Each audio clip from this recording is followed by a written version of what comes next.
Hey, it's Rob, and welcome to Axel's Garage. Well, we got a rainy day, so we get one of our rainy day projects to do today. And what we have here is what you would call a family heirloom.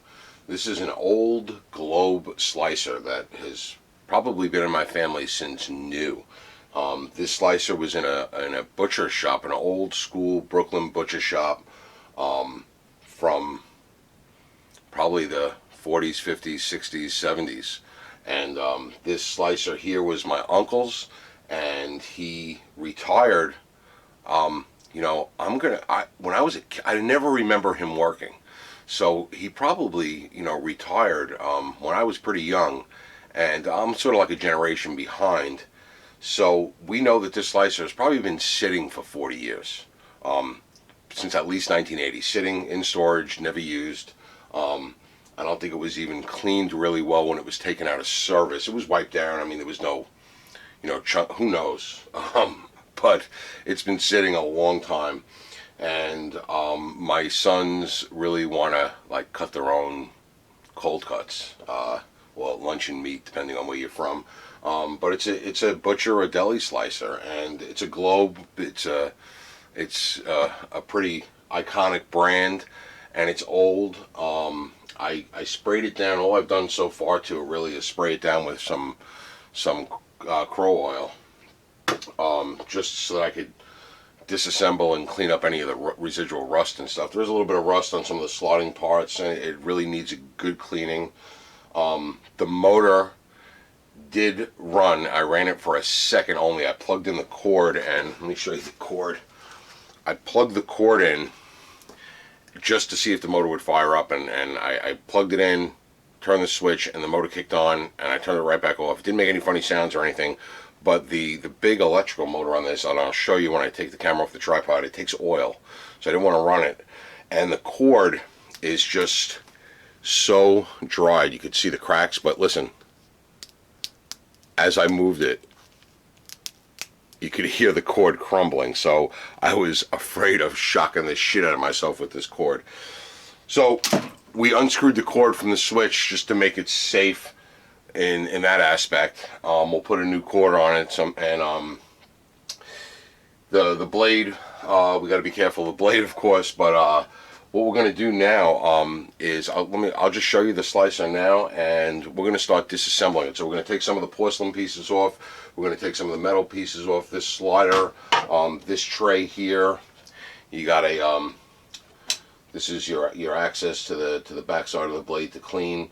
In later models, that's where your food catch cup slid in there. In these early models, they come in from the back side.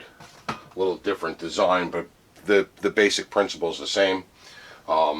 This is where your meat would go, and you would bring it back and forth like this to slice it. You got your weight for the meat on here like that. That locks around the side. You got your blade adjustment dial is here, and that will move this platform up and down and revealing more of the blade. And then your meat falls down into here. If you're not familiar with them, this right here is the blade sharpener, which actually seems to work. I think it's this one here. You pull this one up, push it in, and then you will rotate this. And what this will do is, when you first do it, you rotate this, and it's only going to put this stone up into the blade. And you sharpen here first, and then when you're done with that, you pull this one out, and it's going to pull the top and bottom together, and you sharpen again, and that's to get the burr off. And you just, put a little tension on it. Everything actually turns. Doesn't turn great, but it turns. Needs to be lubed, I'm sure. And then to pull it back down, get down like that. And that all can be unbolted and cleaned up, and I'm sure it'll work fine. There's a big blade guard on it. That comes off. Blade comes out. Kind of neat. I'll show you. It weighs a ton. It probably weighs triple what a current. So if you ever seen one of these deli slicers or moved one, or if you're watching this because you're into old slicers, I couldn't find even a message forum for old slicers. There's a message forum for everything, but old slicers, couldn't find one of them. there was like a meat smoking website that had a little message forum, and they talked about slicers, but there really wasn't a lot of information about them online. I tried to do some research to maybe get a manual or something, and it ain't happening. So, like I said, it's all oily right now because I sprayed it down pretty good, just to loosen everything up. So let me show you what it looks like. What we have here is, we got our switch that actually works. I got the 2 screws out of it right now because I disconnected the power cord. And here's your dial for your blade adjustment. Alright, here's your sliding mechanism. You can see it's all old, heavy cast iron on that side. And you got your porcelain coated trays, which you don't see anymore. And then there's a stainless piece under here. Which it's, there's only a couple of stainless pieces on this. And then over here you have the motor, and it's a monster. I was able to clean off the tag. If it'll focus in there, it's 110 volt, 4.3 amp, quarter horsepower. RPMs is 1725. The model number on this slicer is an A4020, and it's got a date code on it of 8/4 of 1940. So, it's old. Here's your little oil fills. This is for the front oil, and we are thinking that this front oil has a reservoir because there is a drain plug on the bottom underneath the motor, and this is where the shaft of the motor comes in this way, and it's going to hit a gearbox because the blade shaft is right here. This is the blade shaft, so it's going to go up. So we have a feeling that this is like a little gearbox in there, and that's why there's a drain on this side for the oil. We're still trying to research how much oil to put in.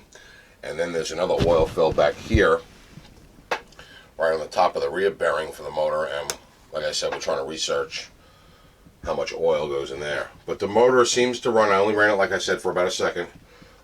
Didn't make any funny noise, didn't make any funny smells other than smelling like an old electrical motor. When I fired it up, I did get that old electrical motor smell, but nothing to be overly concerned with.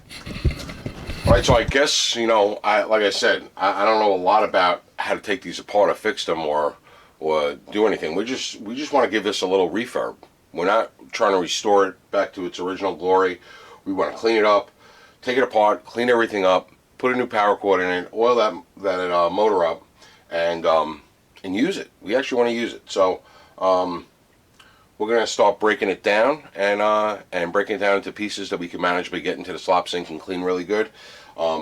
These shafts that everything rides on are a little bound up. Like this one doesn't want to come up easy like it should.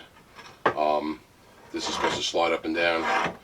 We do have some rust on them, so maybe we'll take some crocus cloth or emery paper or something and try to polish them up a little bit, and then put some. They do make a food safe lube that you're supposed to use on these, but they are supposed to be lubricated, and a lot of time over the years they lubricated them with vegetable oil because they were in food service, and they had cooking oil and vegetable oil and oils like that, and over the years they probably used that stuff for oil, and it gums everything up. But they do make a real light, food safe, non-tasting oil that you're supposed to oil these with. So we're going to clean it really good. We're going to lube it with the right oil so that we can use it, put a new wire on it, and take you through the process. So this first video, I'm gonna disassemble so that I can clean everything. And like I said, there's not a lot of information out there. This old model, I'll have it listed in the title, but this old Globe model, I even went on Globe's website. I can't find any info there. I'm going to send them an email and see if they have any info on these real old slices. I'm not holding my breath on it because it doesn't seem to be a big collector market in them, and when there isn't a collector market, you really don't get a lot of support. So let's start seeing how we can take this thing apart. Alright, so this is the tray for the meat. I don't know what they call it. I'll call it a meat tray. This has a tough time getting off the thing, and I think it just needs a little work. And there is a spring. It's spring loaded. there is a spring on it, and we could probably, it just looks like a little coil that's a little bent, so we could probably replace that spring. Maybe get this off. This is screwed in, not all the way. I'll see how easy it is to get these screws out. Maybe we'll take these screws out and clean all that stuff up as well. So our first game plan is going to be this rod here, because this is the thing that seems to be giving us the most trouble. So that does need to come off. So let's see if we turn this. What it's going to do. And I'm going to take all the hardware that we take off, and I'm going to put it in the ultrasonic and try to get it as clean as possible. So we got a flathead screw, a washer, and a lock washer under it, which is an odd variation on it. Let's see what the other end has a screw also. And even these screws are, you can see, are filled with goop from years of service. Alright, and that one's pretty tight. So I don't want to force anything because I don't want to break anything. So we're going to do the best we can. Alright, and that's turning.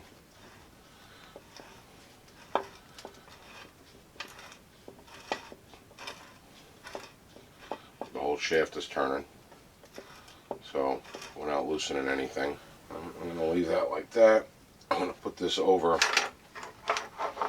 like this, and I'm going to see if I give it a little tap here, if it's going to go down, because the washer holding this screw fit over the steel there. So I'll give it a little tap down, and we'll see if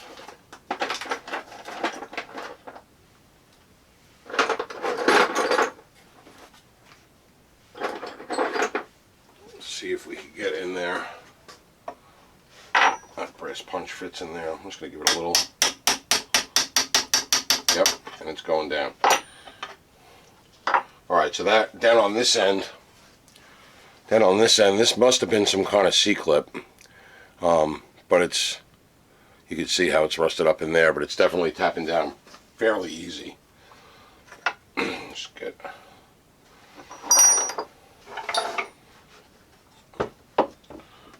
On the wood here. I just don't want to break anything, because if you break something, I'm sure we're not going to be able to find any replacement parts for this.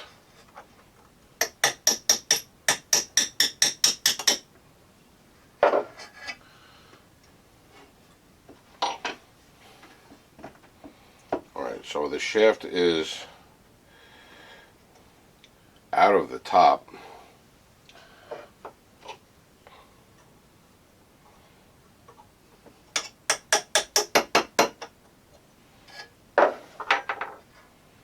And there's the spring I was talking about. Yeah, it is a little bent. So we might be able to find something that'll work. It just needs to be the right overall dimensions.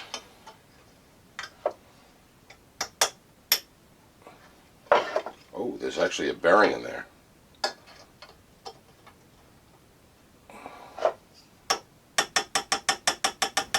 Alright, this is getting a little looser. Alright.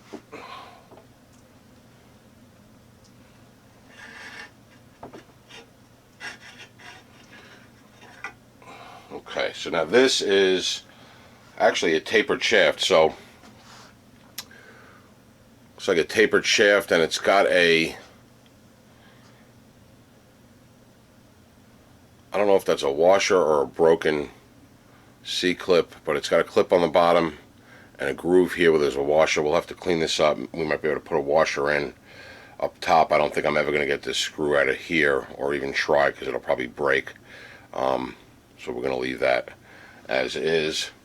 The top has got a groove in it also that looks like it should be for a some kind of clip, but I don't see any clip that, or even remnants of an old clip, so we'll have to look at that. The weight, they call this the weight. This is what you put the meat on. This holds the meat down. It's got some weight to it to push it into the slicer blade, so you don't use your hand. So you, as the meat gets down, you don't slice your fingers off. But if you look in there, right, it's got 2 roller bearings, one on either end, and they appear to be captured in there. I might be able to try to spin them with a pick.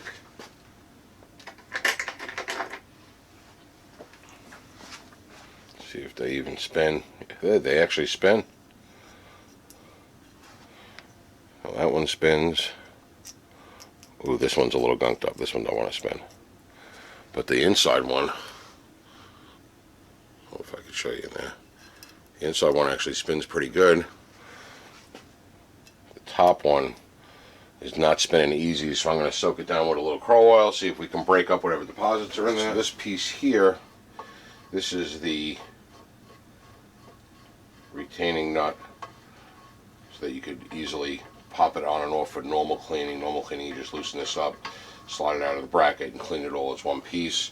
So this can go in the ultrasonic and get cleaned up. Alright, this part, if this part easily comes off, we can clean this part up pretty good too, but I don't know how easy. No. Alright. Like I said, we're not doing a restoration, so I don't want to start breaking screws. So these screws have been in there for, what we're thinking is 81 years. So we're going to clean this as is and just try to get in and out the best we can. I am going to spray this down with penetrating oil or the crow oil as well, just to help loosen anything up, any of the crap up that's in this groove, like right here. You can see there's some buildup in there. That's just because, that's just from years of use. And we don't want to, I don't want to scratch the paint coating off either, so we'll just use a nylon brush and clean it up really good with a nylon brush. Alright, so the next thing is going to be this guard for the blade, which has another thumb screw type thing on the bottom. Put that in the ultrasonic. Alright, and then the top one you just loosen. It doesn't have to come all the way out. You loosen it and we can pull the whole guard off. So here's the guard assembly. Let me push the slicer back out of the way. So here's our guard assembly, and I'm going to take, it's got this is the blade guard. There's a blade scraper in it, which is still in decent shape. So I'm going to take the hardware so we can go in the ultrasonic. So we got a thumb screw, a washer, the bolt shaft kind of thing that's got like a carriage bolt type end to it, and we'll slide this out. Alright, so this can be cleaned as one unit. Alright, and then on this, it's like a bushing. I don't know if there's a washer or a bushing. No washer, no bushing. It was just the oil. So that's that piece there. You can see there is a little wear on it. It's a little out of round, but that shouldn't affect any function. This just pivots up and down to cover the sharpening mechanism. So this can get cleaned. The next thing is the sharpening mechanism. Right, so it clicks up. There's an adjustment screw here with a locking bolt. This is actually the mounting bolt here, and this will set it up and down. I'm trying to see what up and down will do. So right now it's set so that the highest point of the blade is pretty much coming to the bolt on this side of the sharpening mechanism. So what I'm going to do is snap a picture of about how far that is with my phone so that we can pretty much put it back in the same spot. Let me see if I can get a little measurement too.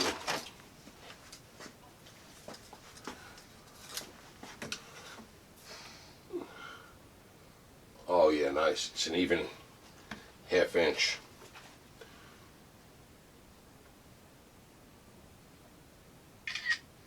So we'll be able to get that pretty much back in the same spot, high to low, because it's a ½ inch. Took the picture for reference so that we don't screw it all up. See what size we got here. Man, it's kind of loose for a 9/16. Let's see if we gotta go metric. Wouldn't that be something if an 81-year-old slicer is metric? 14 millimeter, a little sloppy. 13 don't fit, half don't fit. 9/16 is a lot sloppy. 14 millimeter.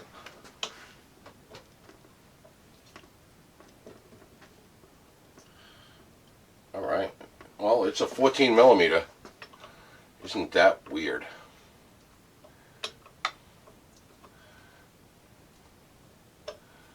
Definitely a 14 millimeter. So.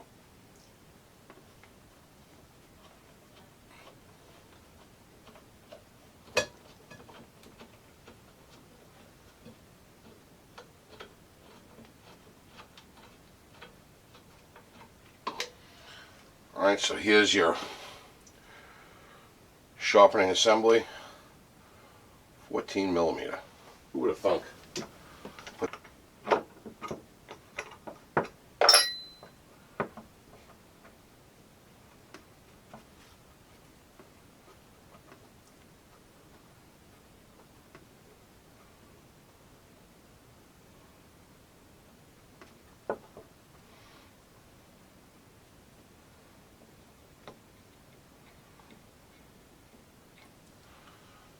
That came out. Now this piece here